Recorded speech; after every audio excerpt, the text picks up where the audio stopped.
گھر میں عید کا جشن چل رہا تھا۔ میرے سارے دوست آئے ہوئے تھے۔ بیوی نے مہنگی ترین ساڑی پہنی تھی۔ جب اچانک انجان نمبر سے فون آیا، جو خبر ملی، میں بھاگتا ہوا چھوٹے بھائی کے گھر گیا۔ میرے چھوٹے بھائی نے بھوک اور فاقوں کی وجہ سے اپنے بچوں کو زہر دے دیا تھا۔ وہ خود بھی آخری سانسیں لے رہا تھا۔ بولا، بھائی، اگر تم زکوٰۃ مجھے دے دیتے تو میں اپنے بچوں کو نہیں مارتا۔ یہ سن کے میرا دل پھٹنے لگا۔ جب میں گھر لوٹا تو اندر چیخیں گونج رہی تھیں۔ فوراً اندر گیا۔ گھر پر خوشیاں سے بھر گیا تھا۔ عید کا تہوار تھا۔ ہر طرف رنگ برنگی روشنی اور مہمانوں کا چہکار۔ بچوں کی کہکوں کی گونج سنائی دے رہی تھی۔ گھر میں قیمتی پردے، نئے فرنیچر اور سجاوٹ کے نایاب نمونے ہر آنے والے کو مرعوب کر رہے تھے۔ میری بیوی نورین نے عید کے موقع پہ سب کچھ بڑھ چڑھ کر کیا تھا۔ بڑی دعوت کا اہتمام تھا۔ ہر چیز باہر سے آرڈر کی گئی تھی۔ قورمہ، بریانی، روسٹ اور درجنوں میٹھے، اتنا سب کچھ کہ شاید محلے کے کئی گھرانے کئی دن تک کھا سکتے تھے۔ نورین نے آج سب سے مہنگی ساڑی پہنی تھی۔ زیورات چمک رہے تھے اور سب کے سامنے فخر سے چل رہی تھی۔ میرے دوست، رشتہ دار اور سب آ چکے تھے۔ بچوں نے نئے کپڑے پہنے تھے اور سب خوش تھے۔ میں نے بھی خوش ہونے کی کوشش کر رہا تھا، لیکن دل کے کسی کونے میں ایک عجیب سی بے چینی تھی۔ کچھ تو تھا جو میرے اندر ٹوٹ رہا تھا۔ اسی دوران میرا موبائل بار بار بج رہا تھا۔ ایک انجان نمبر سے کال آ رہی تھی، لیکن میں نے فون نہیں اٹھایا۔ پھر خیال آیا کہ شاید چھوٹے بھائی کی کال ہو۔ پچھلے کچھ دنوں سے وہ مسلسل مجھے کال کر رہا تھا۔ وہ زکوٰۃ کے بارے میں پوچھ رہا تھا۔ کہنے لگا کہ بھائی، بس تھوڑا سا سہارا دے دو، بچوں کے لیے کچھ نہیں ہے۔ میں نے بیوی سے اس کا ذکر کیا تو نورین فوراً بگڑ گئی۔ ایک تو تمہارے بھائی کو مانگنے کی عادت لگ گئی ہے، وہ تلخی سے بولی۔ ہر سال زکوٰۃ کے بہانے پیسے مانگ لیتا ہے اور پھر عیاشی کرتا ہے۔ مجھے تو لگتا ہے یہ سب ڈرامہ ہے اور تم بھی نرمی دکھاتے ہو، اس لیے وہ باز نہیں آتا۔ میں نے کہا، لیکن میں خود جا کے دیکھوں گا۔ اگر واقعی کوئی پریشانی ہے تو ہم کیوں نہ مدد کریں۔ وہ فوراً بولی، کوئی ضرورت نہیں ہے وہاں جانے کی۔ عید آنے میں 2 ہی دن رہ گئے ہیں اور تمہیں پتہ ہے بچوں کو ابھی کتنی چیزیں خریدنی ہیں۔ مجھے بھی نئی چوڑیاں لینی ہیں، بچوں کے جوتے رہ گئے ہیں اور عید کی رات کے لیے میچنگ جویلری بھی۔ اس کے اصرار پر بچے اور نورین کو بازار لے گیا۔ 2 لاکھ کی شاپنگ ہوئی۔ بچوں کے کھلونے، کپڑے، نورین کی پسند کی مہنگی ساڑیاں، جوتے، پرس اور میک اپ کا سامان۔ بازار لوگوں سے بھرا ہوا تھا۔ روشنیوں میں دل خوش ہو رہا تھا۔ چاند رات قریب تھی۔ ہر طرف خوشی ہی خوشی، لیکن میرے دل میں ایک عجیب سی خالی جگہ تھی۔ اسی ہجوم میں ایک لمحہ ایسا آیا جب میری نظر ایک چھوٹے سے بچے پر پڑی۔ اس کی آنکھوں میں حسرت تھی اور نئے کپڑوں کو ایسے دیکھ رہا تھا جیسے کبھی نہ پہنے ہوں۔ دل پیچیج گیا۔ میں نے جیب سے 500 روپے کا نوٹ نکالا اور آگے بڑھایا تو نورین نے میرا ہاتھ روک لیا۔ کیا کر رہے ہو فواد؟ اس نے جھٹکے سے کہا۔ ارے، ان لوگوں کی تو عادت ہے ایسی شکلیں بنانے کی۔ ان کے گھروں میں نوٹوں سے بھری تجوریاں ہیں۔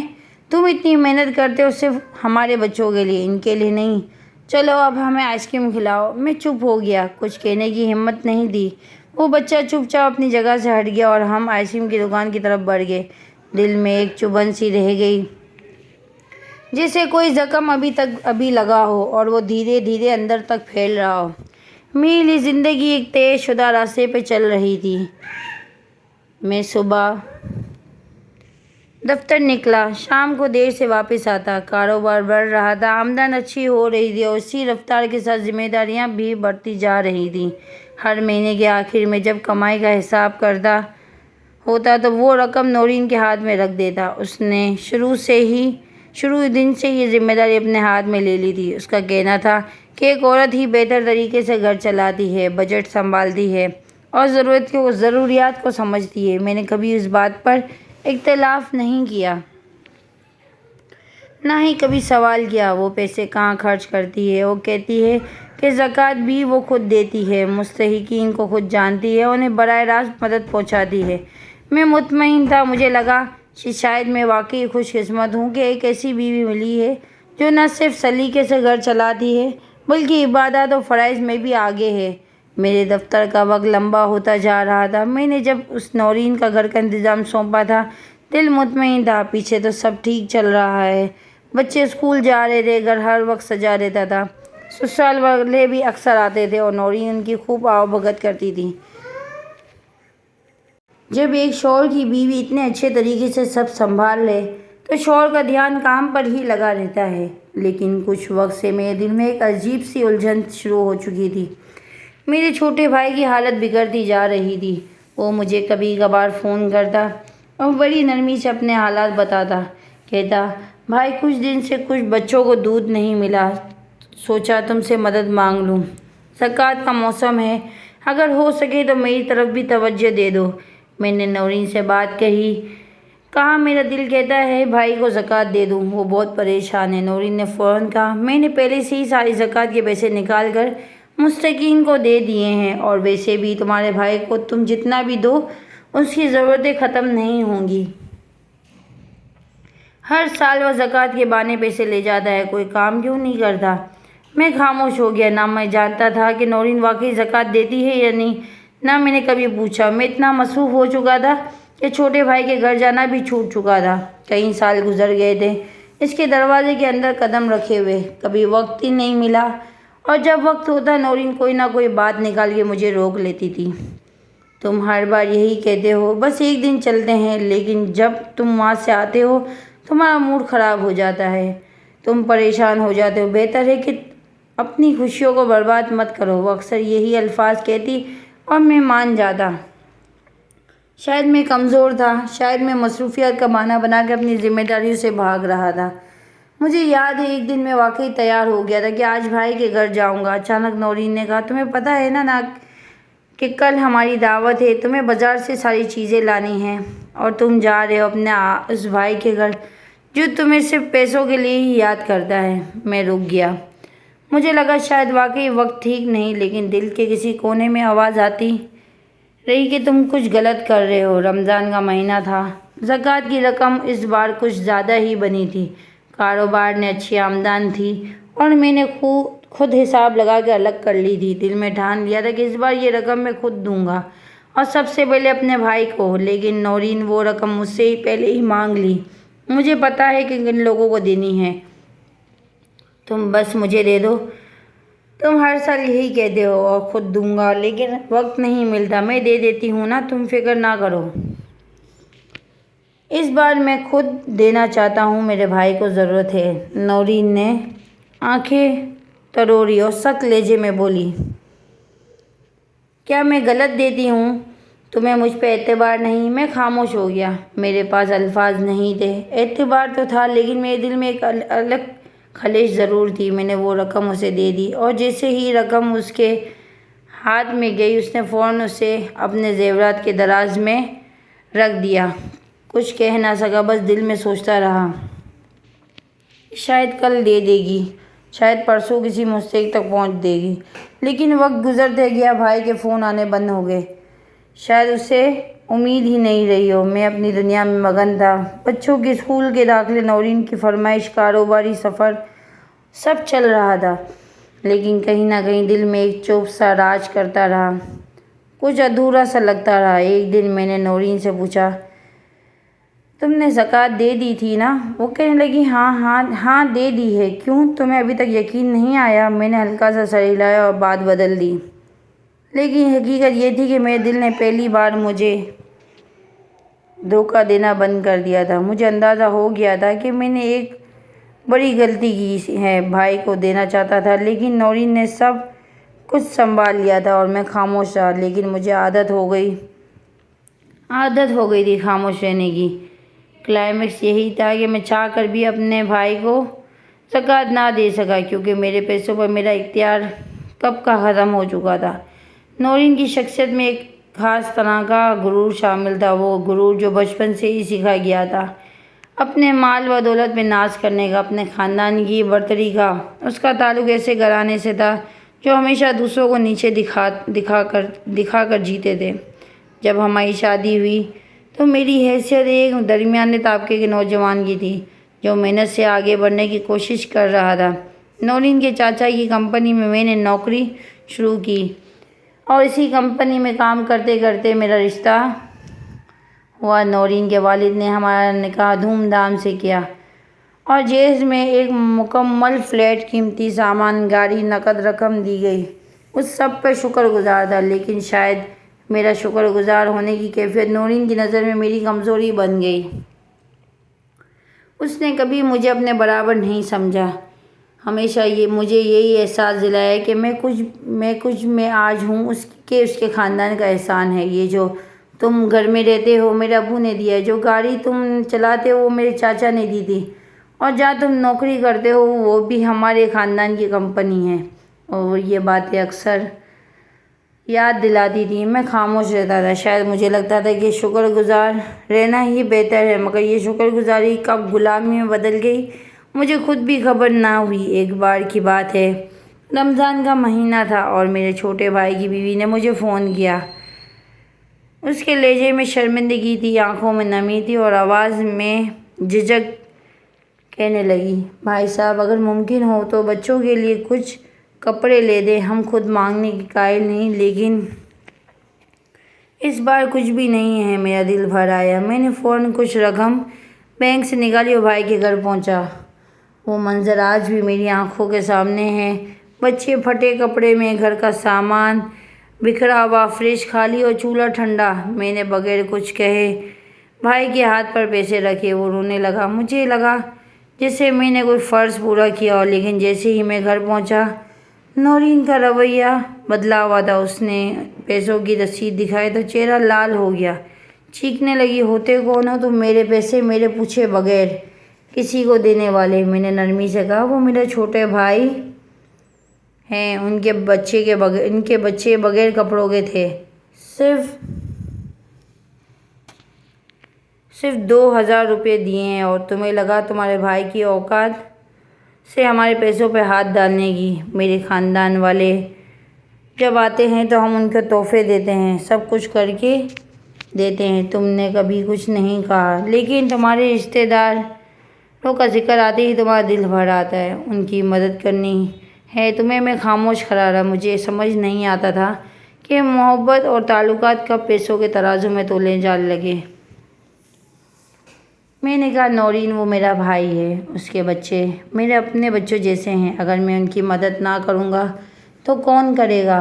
وہ ہنسی، ایک طنزیہ ہنسی، اور بولی، میرے میکے میں تو سب عزت سے جیتے ہیں، کبھی کسی نے ہاتھ نہیں پھیلایا، تمہارے گھر میں تو سب مانگنے والے نکلے، تم بھی انہیں جیسے ہی ہو۔ میری خاموشی ایک بار پھر میرے وجود پہ چھا گئی۔ میں جانتا تھا جو کچھ میرے پاس ہے اس پر نورین کا کنٹرول ہے، میری نوکری، میرے گھر کی چھت، حتیٰ کہ میری عزت بھی۔ میں نے کبھی بلند آواز کرنے کی کوشش کی تو جواب میں صرف تذلیل ملی۔ میرے والدین جب بھی آتے نورین کا رویہ ان کے ساتھ ٹھنڈا ہوتا، وہ بس اپنے ماں باپ کے لیے گرم جوشی دکھاتی تھی۔ اور ایک بار میری ماں نے مجھے الگ لے جا کر کہا، بیٹا تو خوش ہے نا، تجھے سکون ہے، نورین تو اچھی ہے، لیکن ہمیں لگتا ہے تو کچھ دب سا گیا ہے۔ میں نے ماں کو جھوٹی تسلی دی، کہا، ہاں ماں جی، بس وقت کی بات ہے، سب ٹھیک ہو جائے گا، لیکن دل ہی دل میں مجھے معلوم تھا کہ کچھ ٹھیک ہونے والا نہیں۔ یہ جو رشتہ ہے یہ برابری کا نہیں رہا، اس میں روز مر رہا ہوں اور نورین کو اس کی کوئی پرواہ نہیں۔ میرے لیے سب سے کٹھن وقت وہ تھا جب میں اپنی مجبوری کا ادراک کرتا، میں خود کو مکمل مرد محسوس نہیں کرتا تھا۔ ایک ایسا شخص جس کا ہر فیصلہ اس کی بیوی کی مرضی کا محتاج ہو، جسے اگر اپنا بھائی عید پر سوٹ دینا ہو تو بیوی کی اجازت چاہیے، جسے اگر اپنے ماں باپ کو کچھ دینا ہو تو پہلے نورین کی رضا لینی پڑے۔ نورین کے میکے والے آئے دن ہمارے گھر آتے تھے، قیمتی تحائف، مہنگے پھل کھانے، ان کے لیے سب کچھ ہوتا، اور ان کے سامنے دبے دبے لہجے میں بات کرتا۔ میری آواز خود بخود دھیمی ہو جاتی، مجھے لگتا تھا جیسے اگر میں نے اونچی آواز میں کچھ کہہ دوں تو شاید میری اوقات ان کی نظر میں کھل جائے گی۔ کلائمیکس اسی لمحے میں آیا کہ جب میں نے آئینے میں خود کو دیکھا اور خود سے سوال کیا، کیا میں واقعی وہی فواد ہوں جو اپنے خوابوں کے ساتھ اس شہر میں آیا تھا؟ میں وہی شخص ہوں جو اپنے بھائیوں کے لیے سینہ تان کے کھڑا ہوتا تھا؟ اب تو ایسا لگتا ہے جیسے میں نورین کی چھاؤں میں ایک سایہ بن کے رہ گیا ہوں۔ میری مرضی، میری سوچ، میرا اختیار سب کہیں گم ہو چکا ہے۔ میری انا روز مر رہی تھی اور میں ہر دن خود کو نورین کے غرور کے سامنے بے بس محسوس کرتا۔ یہی میری زندگی کی سب سے بڑی شکست تھی۔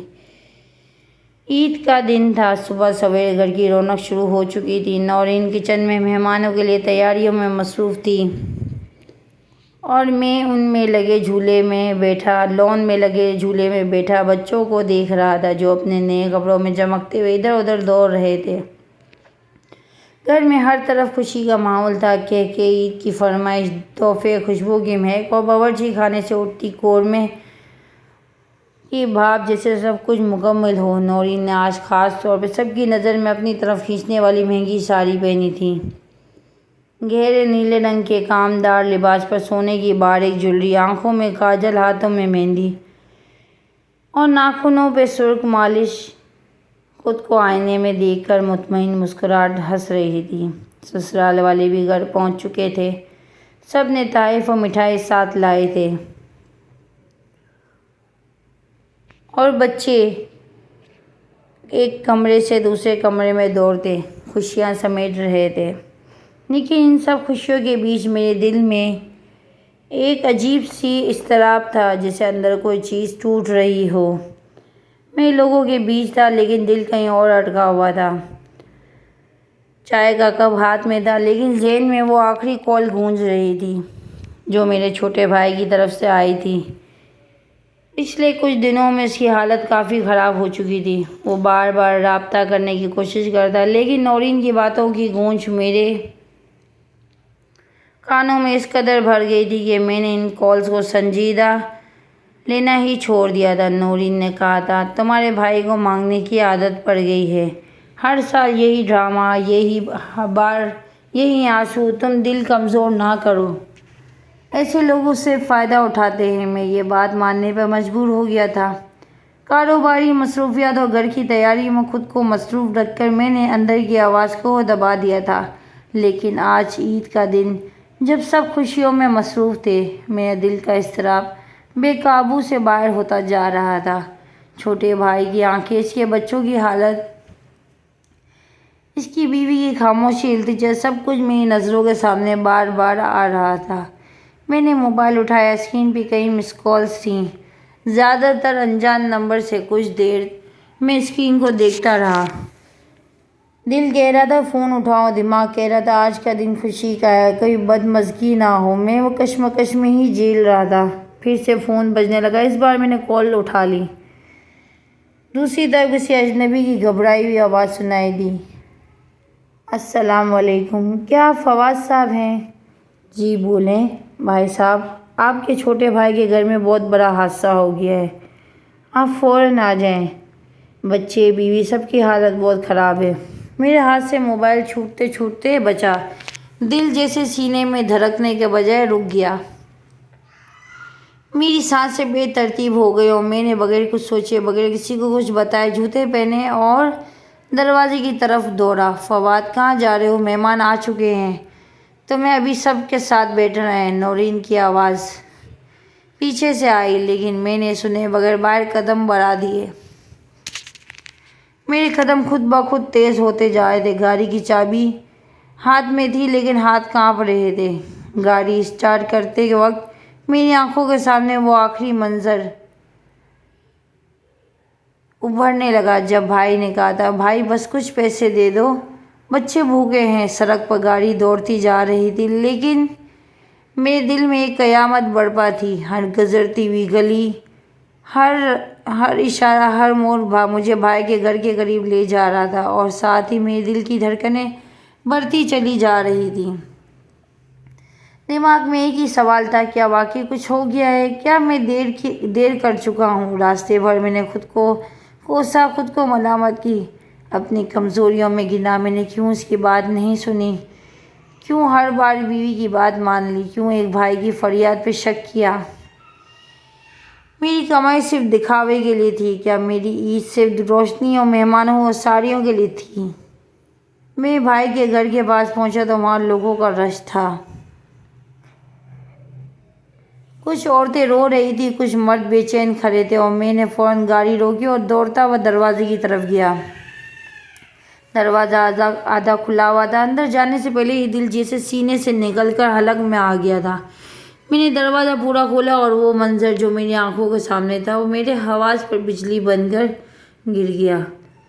میرے بھائی کے بچے بے سود پڑے ہوئے تھے، ان کے منہ سے جھاگ نکل رہا تھا، آنکھیں آدھی کھلی اور جسم ساخت۔ ایک کونے میں اس کی بیوی اسی حالت میں تھی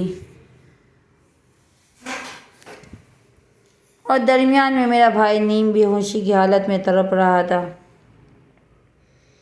محلے کے کچھ لوگ پانی کے چھینٹے مار رہے تھے، کچھ فون پر ایمبولینس بلا رہے تھے، لیکن سب کے چہروں پر ایک ہی سوال تھا، یہ کیا ہو گیا؟ اپنے بھائی کی طرف لپکا، اس نے میری طرف دیکھا، آنکھوں میں آنسو تھے، لب ہل رہے تھے اور وہ کچھ کہنا چاہ رہا تھا۔ میں نے اس کا ہاتھ تھاما اور وہ سرگوشی میں بولا، بھائی 3 دن سے بچوں نے کچھ نہیں کھایا تھا، زہر ہی سستا لگا، سوچا سب کو ختم کر دوں، تم سے امید تھی پر تم نے بھی منہ موڑ لیا۔ میں یہ الفاظ سن کر وہیں زمین پہ بیٹھ گیا۔ میرا دل جیسے پھٹنے لگا، میری سانسیں رکنے لگی اور میں زور زور سے رونے لگا۔ وہ آخری جملہ میرے دل پر تیز دھار چاقو کی طرح لگا، تم سے امید تھی پر تم نے بھی منہ موڑ لیا۔ میرے سامنے میرے بھائی کی سانسیں کمزور ہوتی جا رہی تھی۔ میں اسے سینے سے لگا کر چیخا، نہیں بھائی، مجھے معاف کر دو، مجھے معاف کر دو۔ اور وہ لمحہ تھا جب میں نے محسوس کیا کہ میرے سارے خواب، میرا غرور، میری خوشیاں، سب کچھ ایک لمحے میں بکھر گئے تھے۔ گھر میں عید کا جشن تھا، لیکن میرے دل میں ماتم برپا ہو چکا تھا۔ زمین پہ گھٹنوں کے بل بیٹھا تھا اور میرے ہاتھوں میں میرا چھوٹا بھائی آہستہ آہستہ اپنی آخری سانسیں لے رہا تھا۔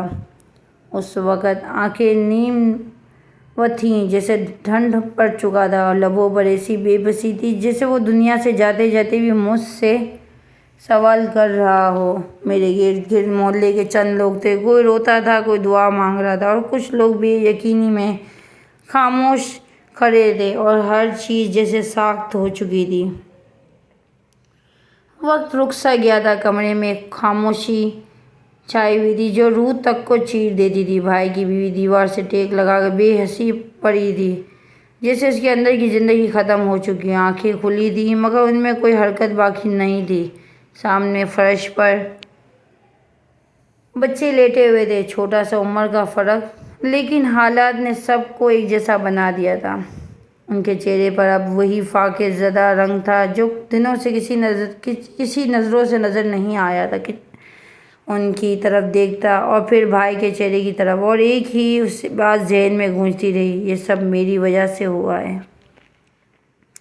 بھائی نے ہلکی آواز میں کچھ کہنا چاہا، میں جھک کر اس کے قریب ہوا، اس کے لبوں سے ٹوٹی سانسوں میں کچھ الفاظ نکلے، بھائی بچوں نے 3 دن سے کچھ نہیں کھایا، رو رہے تھے، تڑپ رہے تھے، کچھ نہیں بچا تھا میرے پاس۔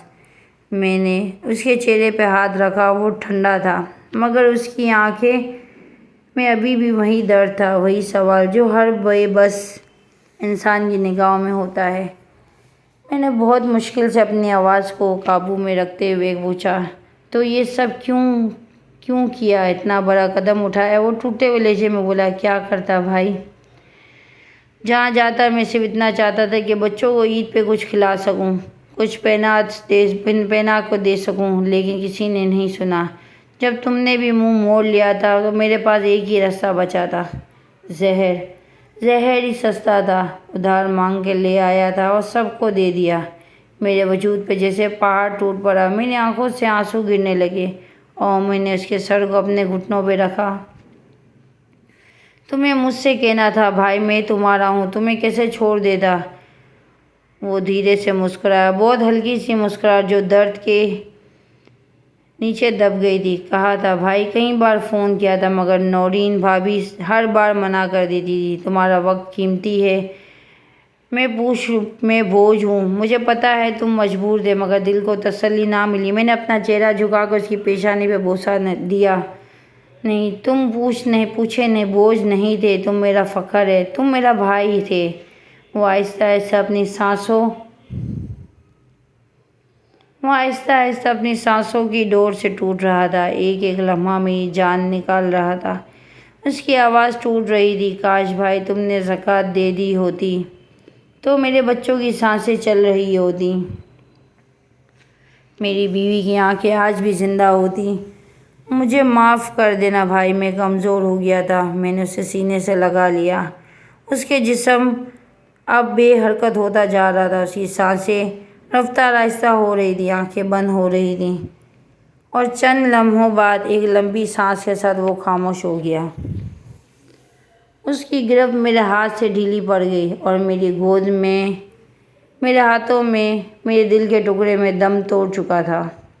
میں وہیں بیٹھا رہا، اسے سینے سے لگائے، مگر کچھ ہوش نہیں تھا کہ باہر کیا ہو رہا ہے، کیا لوگ کہہ رہے ہیں کہ پولیس آئے گی، ایمبولینس۔ میرے کانوں میں صرف بھائی کی آخری باتیں گونج رہی تھیں۔ زہر ہی سستا تھا، کاش تم زکوٰۃ دے دیتے۔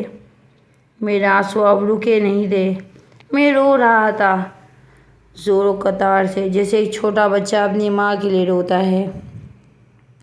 میرے دل میں درد اس قدر شدید ہو چکا تھا کہ مجھے لگ رہا تھا میں بھی اسی لمحے مر جاؤں گا۔ کیا وہی عید تھی جس کے لیے میں نے 2 لاکھ کی شاپنگ کی تھی؟ کیا وہی دن تھا جس کے لیے میری بیوی نے قیمتی ساڑی اور جویلری خریدی تھی؟ کیا وہی موقع تھا جس میں نے رنگوں، روشنی اور مہمانوں کے لیے مخصوص کیا تھا؟ اور یہاں میرے بھائی کے گھر میں اندھیرے اور خاموشی اور لاشیں تھیں، 3 معصوم بچے، بے بس ماں اور ایک بھائی، سب ختم ہو چکے تھے۔ اور میں زندہ تھا، لیکن اندر سے ٹوٹ چکا تھا۔ میرا ضمیر چیخ رہا تھا، میرا دل پکار رہا تھا، اور میری روح رو رہی تھی۔ جب میں نے بھائی کی آنکھوں کو بند کیا تو میرے ہاتھ کانپ رہے تھے۔ میں نے اس کے چہرے پہ ہاتھ پھیرا، جیسے آخری بار اسے تسلی دینا چاہتا ہوں، جیسا کہنا چاہتا ہوں کہ میں شرمندہ ہوں، بہت زیادہ۔ میں نے سب کچھ کھو دیا تھا، اور مجھے بھی اس کا اندازہ صرف شروع ہوا تھا۔ اور میرا بھائی میرے سامنے میرے ہاتھوں سے میں دم توڑ گیا، اور ساتھ ہی میری انسانیت، میری غیرت اور میرا ضمیر بھی اب وہی زمین پہ بیٹھا تھا۔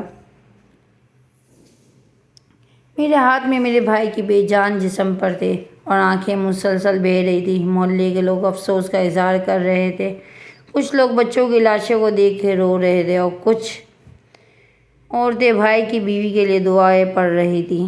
لیکن میری دنیا اس کے ایک لمحے میں پوری طرح اجڑ چکی تھی۔ میں خود کو بالکل خالی محسوس کر رہا تھا، جیسے میری روح بھی میرے اندر سے نکل گئی ہو۔ ایک طرف میری بیوی کی آواز گونج رہی تھی، جو کچھ دیر پہلے میرے پیچھے چیخ کر کہہ رہی تھی، کہاں جا رہے ہو؟ مہمان آ چکے، اور اب میں یہاں تھا اپنے بھائی کی لاش کے ساتھ، جو صرف اس لیے مر گیا کیونکہ میں نے اسے اس کے حق کا حصہ زکوٰۃ نہیں دیا۔ میں اس وقت اندر سے کسی ایسے انسان کی طرح محسوس کر رہا تھا جو جیتے جی مر چکا ہو۔ اسی دوران میرا فون ایک بار پھر بجا، اسکرین پر نورین کا نمبر چمک رہا تھا۔ میں نے کانپتے ہاتھوں سے فون اٹھایا اور آنکھوں سے آنسو صاف کیے اور کان سے لگایا، کہاں رہ گئے ہو فواد؟ سب مہمان تمہیں ڈھونڈ رہے ہیں، اور تم بغیر بتائے بھاگ گئے ہو۔ تمہیں عقل نہیں ہے؟ اس کی آواز میں وہی غرور، وہی سخت، وہی بے حسی تھی جو میں برسوں سے سنتا آ رہا تھا۔ میں خاموش رہا، آنکھوں سے بہتے آنسو کو اور زیادہ نہیں روکا پایا۔ دل چاہ کے فون بند کر دیا، لیکن زبان نے پہلے ہی کچھ بول دیا، نورین میرا بھائی مر گیا۔ چند لمحے خاموشی چھا گئی۔ مجھے لگا شاید اب اس کی آواز میں دکھ آ جائے گا، شاید وہ بھی سن کے لرز جائے گی، لیکن جو میں نے سنا وہ میرا تصور سے بھی زیادہ شفاف تھا۔ اف، خدا کا شکر ہے، اس نے اس قدر اطمینان سے کہا، آخرکار جان چھوٹی۔ اس رونے دھونے والے شخص سے روزانہ کی فریاد مانگنے کی عادت، اب تم اس کا اثر، اب سکون ہوگا۔ میرے لب سکت ہو گئے، دل جیسے رک گیا، سانسیں جیسے بند ہو گئی۔ میں نے کچھ کہنا چاہا، لیکن الفاظ نہیں نکلے، ہونٹ کپ کپا رہے تھے۔ میں نے بمشکل پوچھا، نورین تمہیں شرم نہیں آئی؟ وہ میرا بھائی تھا، اس کی بیوی، اس کے 3 بچے، سب ختم ہو گئے۔ نورین نے ہنستے ہوئے کہا، فواد تم بھی عجیب ہو، تم اپنے بزنس مین ہو، دماغ سے نہیں سوچتے۔ یہ سب غریب لوگ تم جیسے لوگوں کو بیوقوف بناتے ہیں۔ انہیں اللہ نے غریب بنایا ہے، یہ ان کی تقدیر ہے، ہم کیوں اپنا قیمتی پیسہ ان پر لٹائیں؟ میرا دل زور سے دھڑکنے لگا جیسے ابھی سینہ پھاڑ دے گا۔ میں نے کانپتی آواز میں کہا، میں نے تمہیں زکوٰۃ کے پیسے دیے تھے، تم نے کہا تھا تم خود مستحقین کو دو گی۔ نورین نے ایک لمبی سانس لی اور پھر بڑے سکون سے کہا، میں نے کبھی بھی کسی غریب کو زکوٰۃ نہیں دی، مجھے ان سب باتوں پہ یقین ہی نہیں ہے۔ میں نے وہ پیسے اپنے زیورات میں لگا دیے، کچھ بچوں کی شاپنگ میں اور کچھ تو تمہارے سسرال والوں کے تحفے میں دے دیے۔ میرے ہاتھ کانپنے لگے اور میں شتت رہ گیا، زبان بند اور ذہن ساکت، جیسے کسی نے اندر سے دل نکال دیا ہو۔ میں نے زندگی میں کبھی ایسا دھوکہ محسوس نہیں کیا تھا۔ اتنے سالوں کی کمائی، عبادت، ایمانداری اور سب ایک لمحے میں بکھرنے لگا۔ میں نے دکھی دل سے کہا کہ تم نے کبھی زکوٰۃ دی ہی نہیں، تم نے مجھے دھوکہ دیا۔ ان معصوم بچوں کی جانیں تمہارے لالچ کی بھینٹ چڑھ گئی۔ نورین کا لہجہ اب بھی بے نیاز تھا۔ تم اتنے سادے ہو فواد، تمہیں تو کبھی حساب کرنے نہیں آیا، تم نے بس کمائی اور میں نے سنبھالی۔ جہاں تک زکوٰۃ کی بات ہے، یہ سب رسمیں ہیں، پرانی سوچ۔ آج کل لوگ اپنی فیملی کے لیے کماتے ہیں، دوسروں کے لیے نہیں۔ میرا وجود کا ہر حصہ چیخ اٹھا، مجھے لگا جیسے میں اپنی زندگی کے سب سے بڑا مجرم ہوں۔ میں نے ایک ایسی عورت پہ بھروسہ کیا جو رحم، دین اور رشتوں کی قدر سے خالی تھی۔ میرے بھائی کا خون میرے ہاتھوں پر تھا، لیکن وہ خنجر نورین کے ہاتھوں میں تھا، جس نے دھوکے سے میرے اعتماد کو ذبح کیا۔ اب بھی فون کان سے لگائے بیٹھا تھا، لیکن میری آواز گم ہو چکی تھی۔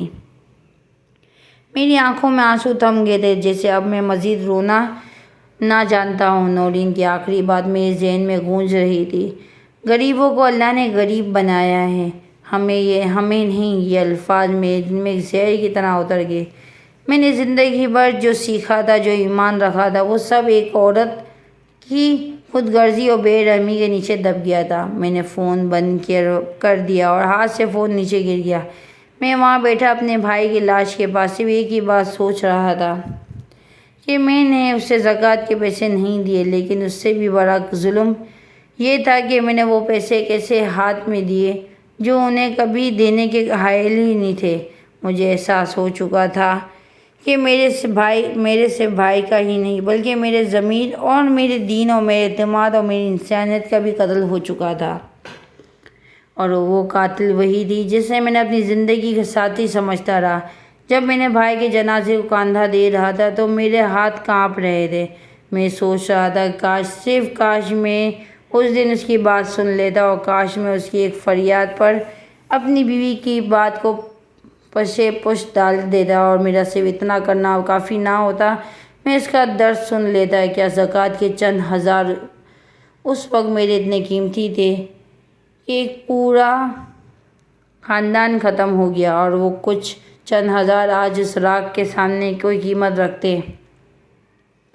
پھر جب میں نے نورین اور اپنے بچوں کے جنازے تیار کیے، تب میرا دل چاہا کہ چیخ کے اللہ سے معافی مانگوں۔ یہ میرے اندر اتنی بھی طاقت نہیں بچی تھی کہ میں دعا کے لیے ہاتھ اٹھا سکوں۔ میری دعائیں اس وقت تک کہیں کھو چکی تھی جب میں نے دل کے سچ پر پردہ ڈال دیا، کہ جھوٹ کو سہارا دیا تھا، جب میں نے بھائی کی غربت کا مذاق سنا اور کچھ نہ کہا، جب میں نے نورین کو زکوٰۃ کے پیسے پکڑا دیے اور پلٹ کر یہ نہ پوچھا کہ وہ کہاں دیے۔ آج وہ سب لوگوں کو جن کے لیے میں نے اپنی زندگی بنائی تھی، وہ میرے ارد گرد مٹی میں دفن ہو چکے تھے۔ میرا فلیٹ، میری گاڑی، میرے زیورات، میری کمائی، وہ سب کچھ جو میں نے اپنے بچوں کے لیے اور بیوی کے لیے جوڑا تھا، وہ سب کچھ خاک ہو چکا تھا۔ اب نہ کوئی بیوی ہے، نہ بچے، نہ بھائی، نہ بھتیجے، نہ سکھ، نہ سکون، نہ خوشی، نہ فخر، نہ غرور۔ جو باقی ہے وہ جو صرف پچھتاوا ہے، اور وہ صرف یادیں ہیں، جو صرف وہ لمحے جو بار بار پلٹ کے آتے ہیں اور مجھ سے سوال کرتے ہیں کہ کیا تم نے اپنا فرض نبھایا؟ کیا تم نے اللہ کے حکم کی تعظیم کی؟ کیا تم نے اس مال کو جہاں پہنچانا تھا وہاں پہنچایا؟ اور میرے پاس ان سب سوالوں کا صرف ایک ہی جواب تھا، نہیں۔ میں آج بھی اسی ملبے کے بیچ بیٹھا ہوں، راکھ اٹھا کر سوچتا ہوں، اور یہی وہی گھر ہے جسے میں نے محبتوں سے سجایا تھا، لیکن زکوٰۃ کے حقدار کو حق دیکھ کر اللہ کی ناراضگی کی مول لی، اور اللہ نے پھر وہ سب کچھ مجھ سے لے لیا جس پہ میں ناز کرتا تھا۔ میری کہانی کا انجام میرے سامنے ہے۔ میرا بھائی اپنی غیرت کے ساتھ اس دنیا سے چلا گیا، لیکن میں نے اپنی خود غرضی، اپنی کمزوری اور اپنے گناہوں کے بوجھ تلے دفن ہو چکا ہوں۔ یہ زندگی اب میرے لیے نہیں بلکہ ایک سبق ہے ان سب کے لیے جو یہ سمجھتے ہیں کہ زکوٰۃ صرف غریب پر احسان ہے۔ نہیں، زکوٰۃ حق ہے، اس کا ادا کرنا جرم ہے، اس کا حق ادا نہ کرنا جرم ہے۔ آج میرا سب کچھ ختم ہو چکا ہے، اور دونوں خاندان، دونوں گھر اور دونوں دنیایں، اور میں کھڑا ہوں ایک بربادی کی داستان بن کر، جو صرف اتنا کہنے کے قابل رہ گیا کہ خسارہ میرے ہاتھ میں آیا تھا۔ کاش میں نے بھائی کو زکوٰۃ دے دی ہوتی۔ ہمیں ایسی کہانیوں سے سبق سیکھنا چاہیے۔ جو حقدار ہیں ان کو ان کی حق ادا کرنی چاہیے۔ اور میری کہانی پسند آئے تو لائک کریں اور سبسکرائب کریں، اور مزید اچھی ویڈیو کے لیے چینل کو باقاعدہ سے دیکھیں۔ اللہ حافظ۔